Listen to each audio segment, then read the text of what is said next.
किसान दिवस पर उठी किसान राष्ट्र की मांग। विश्व के पहले किसान देवता मंदिर के किसान पीठाधीश्वर शैलेंद्र योगी राज्य सरकार ने आज किसान दिवस के अवसर पर चौधरी चरण सिंह की फोटो पर माल्य अर्पण किया और कहा कि पेट अन्न से भरता है और अन्न किसान पैदा करता है, इसलिए किसान राष्ट्र घोषित करे सरकार। देश की 70% आबादी गाँव में बसती है। भारत की आत्मा प्राण प्रतिष्ठा, यूँ कहें तो भारत की जान किसानों से बसती है। देश की आर्थिक समृद्धि और विकास का रास्ता हमारे गांव से होकर गुजरता है। और भी सच कहूं, बड़े बड़े ऋषि मुनि, मनीषी, विद्वान, डॉक्टर, इंजीनियर, जज, पत्रकार भी किसान के ही वंशज हैं। हमारा देश कृषि प्रधान देश है, इसलिए हमारे देश को किसान राष्ट्र घोषित करे सरकार। किसान पीठाधीश्वर शैलेंद्र योगी राज्य सरकार ने कहा कि त्रेता युग में प्राण रक्त में रहते थे, द्वापर युग में प्राण मांस में रहते थे और अब कलयुग में प्राण अन्न में रहते हैं। अन्न से जीवन का अस्तित्व बना रह सकता है। अन्न के बिना जीवन की कल्पना भी संभव नहीं है और इस अन्न को किसान पैदा करता है, इसलिए सरकार इस देश को किसान राष्ट्र घोषित करे। किसान पीठाधीश्वर शैलेंद्र योगी राज्य सरकार ने कहा कि ये मांग वो बहुत दिनों से उठा रहे हैं। अगर सरकार से इस मांग को गंभीरता से नहीं लिया तो अतिशीघ्र देशव्यापी आंदोलन किया जाएगा।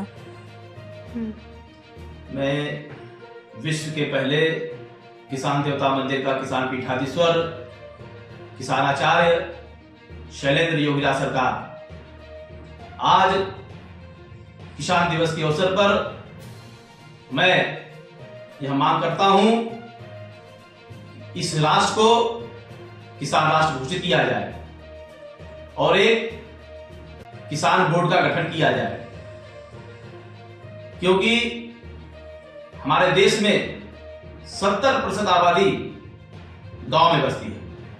हमारा देश कृषि प्रधान देश है, इसलिए इस कृषि प्रधान देश को अतिशीघ्र किसान राष्ट्र घोषित किया जाए, यह हमारी मांग है। क्योंकि शास्त्रों में कहा गया है अन्नम ब्रह्म, अन्न ब्रह्म है और इस अन्न को पैदा करने वाला अन्नदाता किसान देवता के नाम से पूजा गया। मैंने विश्व के पहले किसान देवता मंदिर का निर्माण किया है और किसान देवी मंदिर का भी निर्माण किया है, क्योंकि खेतों में पुरुष किसान के साथ साथ महिला किसान भी काम करती हैं। शास्त्रों में कहा गया है कि अन्न के बिना जीवन की कल्पना नहीं की जा सकती है और इस कलयुग में अन्न ही ब्रह्म है। अन्न से रक्त, रक्त से वीर और फिर मैथुनी प्रक्रिया के द्वारा इस सृष्टि का निर्माण हुआ है। इस सृष्टि के निर्माण में और सृष्टि के सृजन में और सृष्टि के पालन में सबसे बड़ा योगदान किसान का है।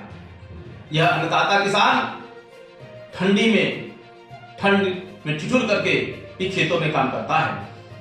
इन दिनों जब हम रजाई ओढ़कर बैठे होते हैं, लेटे होते हैं, तो भी किसान खेत में काम कर रहा होता है।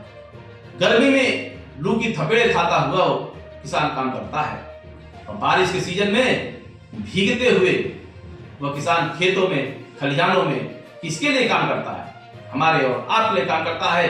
इसलिए हमारी मांग है इस राष्ट्र को किसान राष्ट्र घोषित किया जाए और एक किसान बोर्ड का गठन किया जाए, जिससे किसानों को उनकी उपज का उचित मूल्य मिल सके।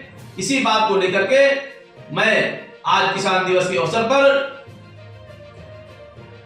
चौधरी चरण सिंह को नमन करते हुए और हमने जो किसान देवता का मंदिर बनाया हुआ है और किसान देवी का जो मंदिर बनाया हुआ है, आज उनको भी नमन करते हुए पूरे देश के लोगों से यह मांग करता हूं